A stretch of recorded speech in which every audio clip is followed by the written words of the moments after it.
Clama a voz en cuello, no te detengas. Alza tu voz como trompeta. Declara a mi pueblo su transgresión y a la casa de Jacob sus pecados.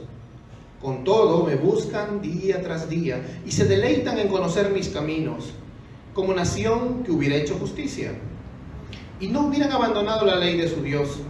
Me piden justos juicios, se deleitan en la cercanía de Dios. Dicen, porque hemos ayunado y tú no lo ves, porque nos hemos humillado y tú no haces caso. He aquí, en el día de vuestro ayuno buscáis vuestra conveniencia y oprimís a todos vuestros trabajadores.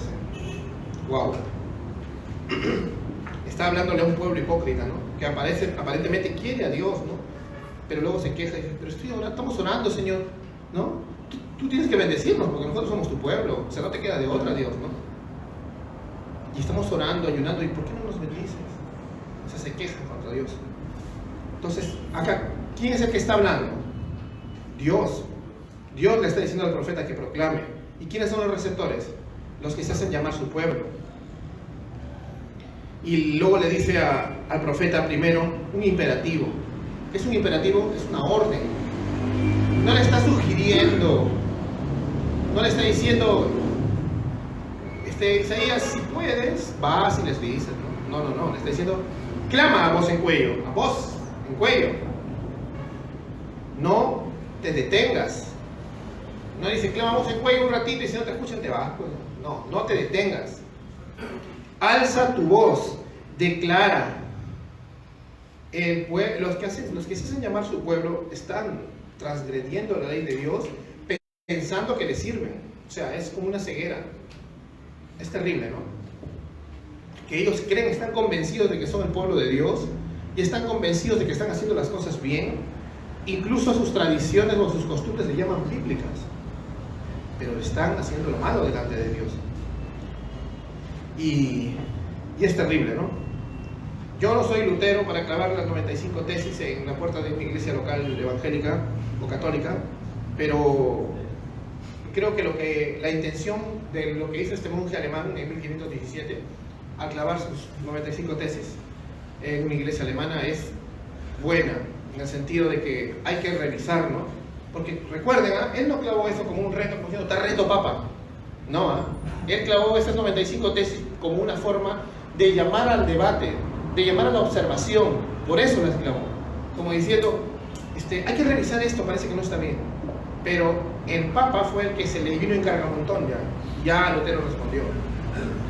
Entonces nosotros tenemos que entender que el comienzo de la victoria de la iglesia está en volver a la verdad de Dios, en volver a las escrituras, en volver a lo que Él nos ha enseñado. Y ese va a ser mi primer punto. De los 10 errores que vemos en la iglesia actual, el primero es que la iglesia está negando una doctrina vital. Lo digan o no lo digan, ¿eh? Créeme que hay hermanos tan equivocados que esto lo dicen abiertamente.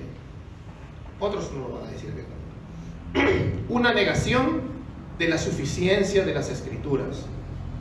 ¿Se acuerdan? Y está acá en la iglesia a tiempo, hemos hablado en los últimos años acerca de un lema, que es uno de los 5 solas de la Reforma Protestante, que se llama sola escritura.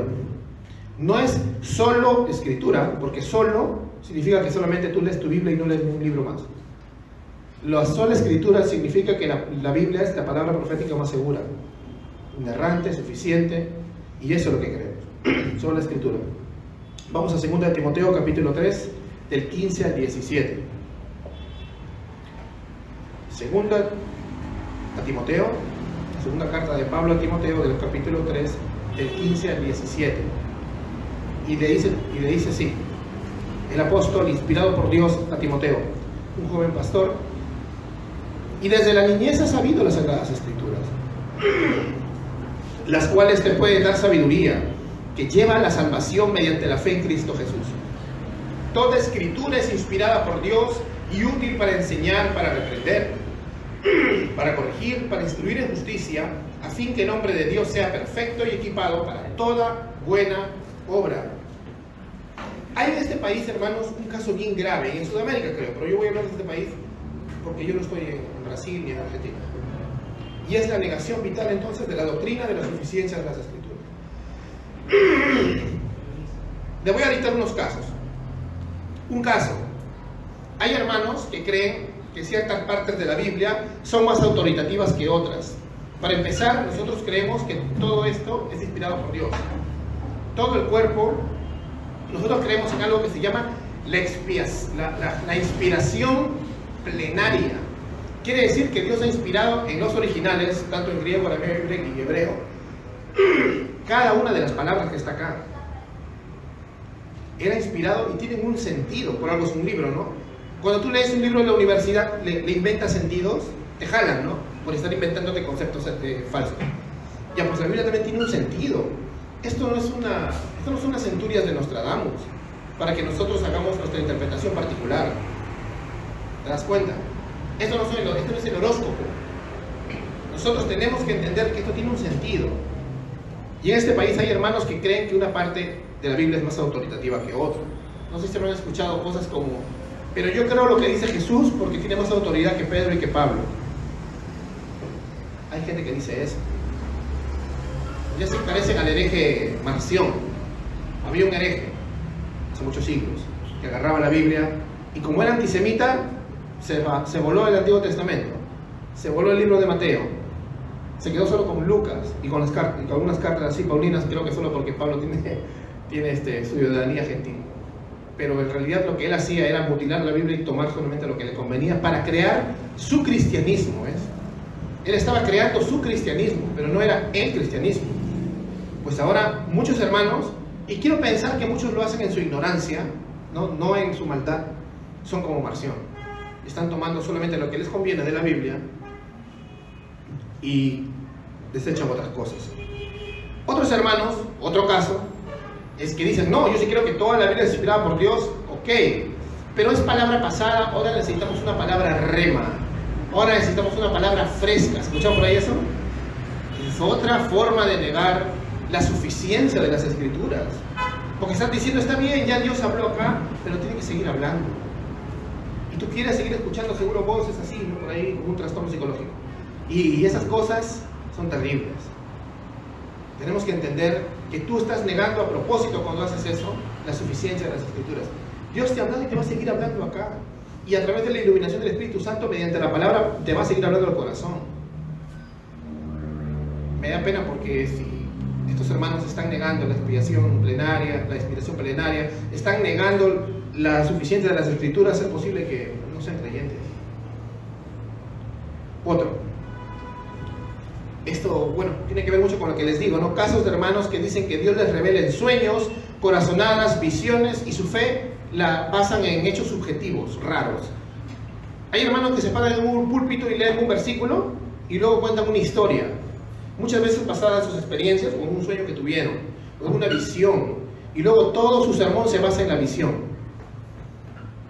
La palabra por las puras la citaron. Otros, aún peor, se paran y de frente cuentan su sueño. Ya ni siquiera usan la Biblia.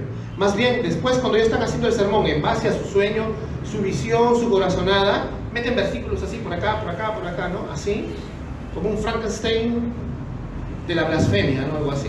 Porque no puede ser que utilices la Biblia de esa manera para manipular a la gente y hacerla que se centre en tu particular visión de ver la vida cristiana. No es así. Todos estos ejemplos son de casos de hermanos que están negando la suficiencia de las Escrituras. Pero si tú ves todos estos casos y le preguntas a estos hermanos, no te van a decir: no, yo niego la suficiencia. No te lo van a decir, pero te lo están haciendo, ¿ves?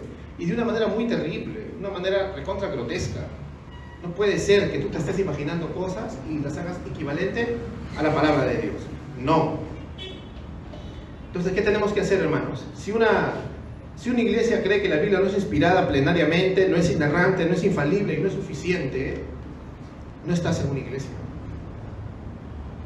Y lo digo con mucha pena, porque yo sé que en estas iglesias donde tal vez el pastor tiene estas malas prácticas, hay muchos hermanos sinceros y van a estar en el cielo.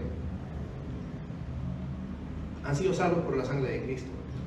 Yo creo que incluso hasta el pastor más hereje lee un versículo y ese verso nada más puede ser que una persona sea salva, porque la palabra de Dios salva, pero igual está atrapada en un sistema errado.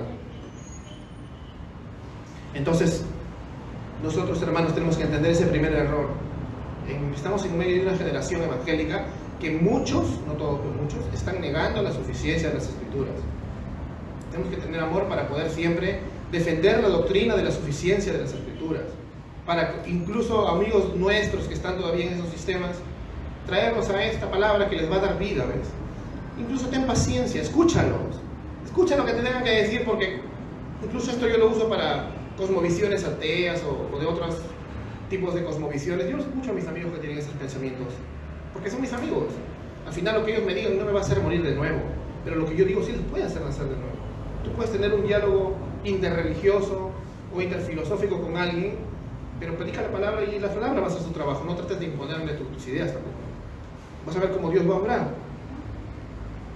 Y más si es un hermano que dice ser cristiano, que dice ser evangélico, que dice conocer la palabra, pero que no la conoce porque se está imaginando cosas que no dicen la palabra, o simplemente ya no está ni siquiera enfocándose en la palabra, sino en las visiones de su pastor, en los sueños de su pastor, en las corazonadas de su pastor, en las blasfemias de algunos hombres.